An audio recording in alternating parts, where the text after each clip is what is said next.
You ask Tiger to solve. This deals with linear equations with one unknown. The final result is x equals 13/3. Let's solve it step by step. Group all constants on the right side of the equation. Add 1 to both sides. Simplify the arithmetic. Convert the integer into a fraction. Combine the fractions. Combine the numerators. Isolate the x.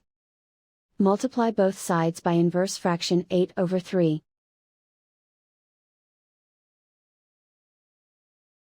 Group like terms. Multiply the coefficients. Simplify the fraction. Multiply the fractions. Simplify the arithmetic. And so the final result is x equals 13/3.